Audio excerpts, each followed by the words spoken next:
Oke, teman-teman selamat siang. Di sini udah siang karena dari Sulawesi Barat. Untuk hari ini saya mau membicarakan tentang perkawinan anak atau pernikahan dini, tapi dari sisi yang lain. Kalau selama ini membicarakan tentang perkawinan anak itu selalu pada narasi pencegahan, kali ini kita fokusnya berbeda. Eh, Untuk penelitian yang coba saya lakukan nanti itu adalah erasure dan reduksi kritik visual atas representasi perempuan muda pasca nikah pada platform edukasi remaja di berbagai media sosial Indonesia. Next, Kak. Nah, ini pertanyaan awal saya, kenapa saya tertarik melakukan penelitian ini. Eh, Sebenarnya kalau kita bertanya, kapan sih masa remaja perempuan itu berakhir, bukan terbatas pada usia biologis. Kalau usia biologisnya itu bisa dibilang 24 tahun, setelah 24 tahun bukan lagi remaja. Tapi kalau kita bicara di konteks sosial, yang selalu dalam bayangan kita, remaja berakhir itu ketika mereka sudah menikah, atau ketika mereka jadi ibu muda, atau jangan-jangan lagi ketika remaja ini tidak masuk dalam kategori remaja yang sering ditampilkan di media sosial, yaitu mereka yang berseragam sekolah atau yang sedang aktif-aktifnya merencanakan masa depan. Kalau perempuan muda yang sudah menikah, jangan-jangan di dalam imajinasi kita itu mereka bukan remaja lagi. Next, Kak. Nah, perempuan muda, sebagaimana yang saya sampaikan sebelumnya, perempuan muda yang sudah menikah itu bagaimana sih selama ini direpresentasikan?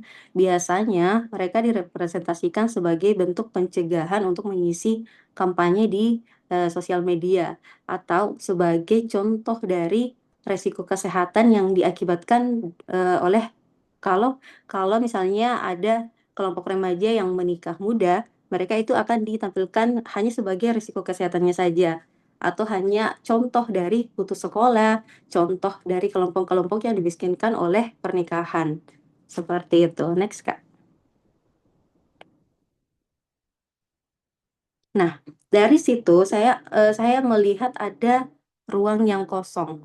Kalau dari penelusuran saya dari berbagai literatur, sudah banyak sekali digaji tentang penyebabnya seperti apa, dampak-dampak kesehatannya, bahkan dari regulasinya itu sudah banyak yang membicarakan perkawinan anak ini. Tapi yang masih relatif sedikit yang saya temukan itu adalah bagaimana sih kelompok remaja yang sudah menikah ini direpresentasikan secara visual.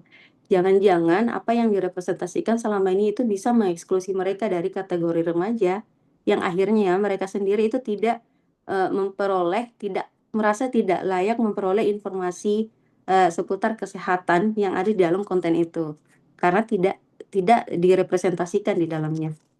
Next, Kak.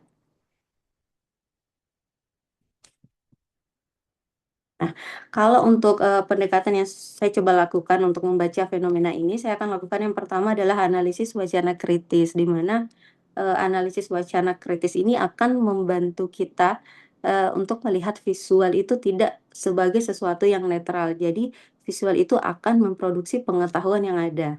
Jadi, dari situ kita akan melihat sebenarnya perkawinan remaja ini yang ditampilkan apakah benar-benar sebagai remaja, apakah remaja ini benar-benar layak memperoleh informasi merasa layak memperoleh informasi di konten itu.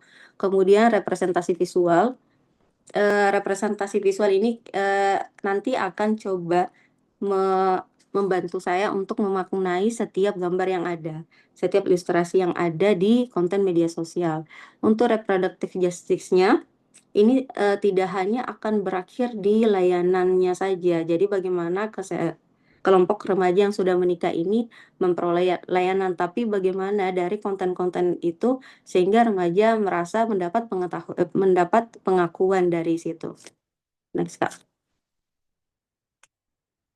Untuk metodologinya nanti sumber data dari konten yang diproduksi di Instagram dan TikTok dari platform edukasi remaja berbasis hak reproduksi. Kemudian analisisnya critical visual discourse analysis. Next, Kak.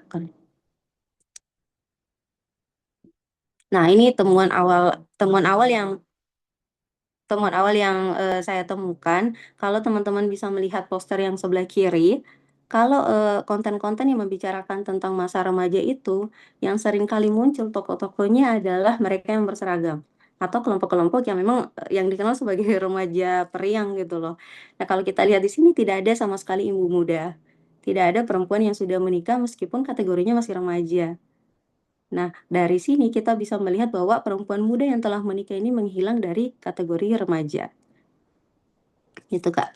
Eh, Next. Nah, ini temuan selanjutnya. Nah, kalau konten-konten membicarakan tentang perkawinan anak, bisa kita lihat bahwa perempuan ini ditampilkan sebagai korban, sebagai risiko dari kesehatan, risiko yang dipilihnya karena menikah muda atau dipilih oleh orang sekitarnya. Jangan sampai perempuan muda ini hanya dijadikan sebagai objek intervensi.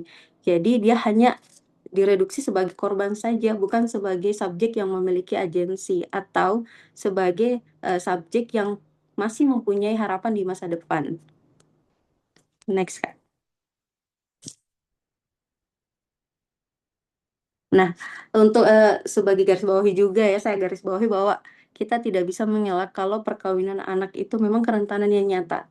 Tapi yang jadi persoalan saya adalah bagaimana ketika mereka ini direpresentasikan, hampir selalu berhenti pada kerentanan tersebut, sehingga pengalaman mereka direduksi menjadi satu identitas sebagai korban.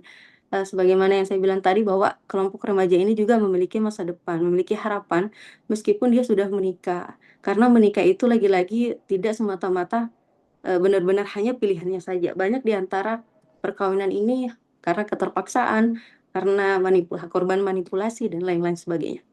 Maaf ya, gemetar. Next. Nah, mengapa ini penting?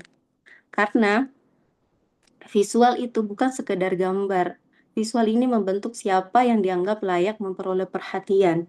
Dari representasi yang ditampilkan di media sosial ini, kita melihat apakah kelompok remaja ini diakui atau tidak.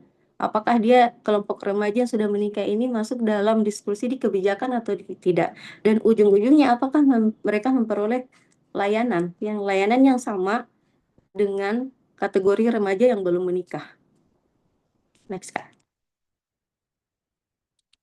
Nah, dari semoga nanti kontribusi penelitiannya saya akan memperkenalkan dua konsep ini yaitu erasure dan victim reduction sebagai mekanisme dari eksklusi visual. Jangan sampai eksklusi visual yang ada di konten-konten media sosial ini berujung pada eksklusi sosial yang nanti dihadapi oleh kelompok remaja yang sudah menikah. Next, Kak.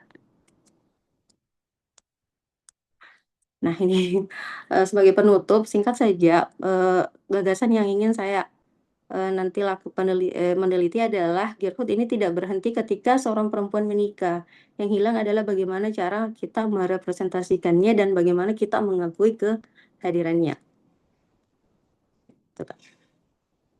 Next, Kak. Ya, terima kasih. Singkat saja.